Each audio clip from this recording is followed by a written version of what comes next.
that's really nice. Correct. And once you build that and you lock in your budgets, the corresponding payment applications are issued automatically with that same permission control. So your GC is going to see their budget and only theirs. Your architect's going to see theirs and only theirs, so on and so forth. And you could go as macro as you want. You could get every single subcontractor, their own access if you wanted. Hmm.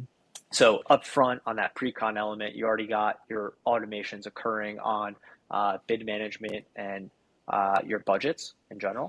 Hmm. Now, once the architect starts issuing your drawings, so now we're going to, our drawing tools, we're leaning into potentially permit management already, like we have, which is also going to be creating automations in terms of one, you issue out responsibilities to the relevant parties. Two, automated email reminders are going to occur prior to expiration and Hmm. continuously until you update it. So I'm touching on another administrative thing, right? So while you're trying to manage budgets and people responding to responsibilities, who's on site, payment apps, etc., it's so easy to forget permits. It's so easy to forget insurance, and remind people accordingly. So we're covering both of those angles as well on that administrative headspace, right? Administrative topic. So There's ensure already like a framework to follow for the things correct. that need to happen. Correct, exactly, exactly. Right. So once you have those initial inputs, the administrative elements are going to be automated. Hey everyone, quick break from the episode. If you're enjoying today's episode, please send this to a friend, like, share, comment, subscribe. It's the only way we're going to help more people. Let's get back to the show.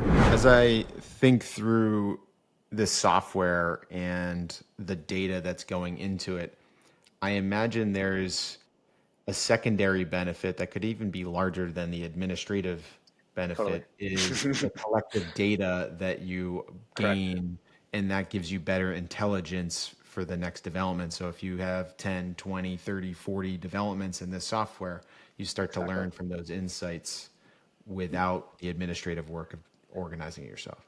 Yeah, I laughed because you caught the kicker to all of this already up front, off of two, three solutions out of the dozens that we have.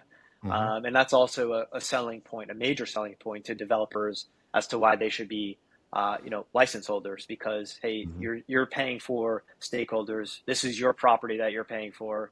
You should own this data.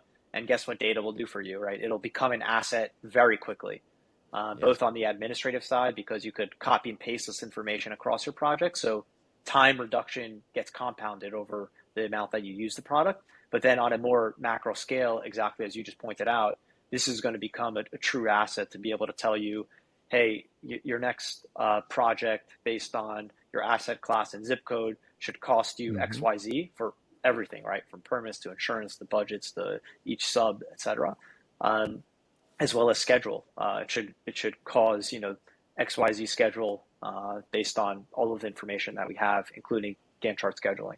Could you talk a little bit about the pricing model? That was a hurdle for developers in your experience. Totally And if I think of, let's say, the construction-based software, it's usually based on volume of how large your contracts are. It's a function of that or number of correct. users.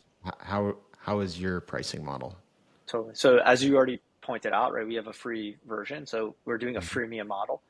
Typically, the free version is being used by existing clients who are adding pipeline projects. So essentially potential projects, right? Uh, which is going to be free, and it gives you access to our drawing module, which we didn't even get to on our example. That allows you to do overlays, at mentions, markups, tons and tons of features. You could link them to sorry, the linking will actually would not be free, so I'm not going to mention that. You can, That's okay. yeah. So you got your drawing module. So you got your drawing basics.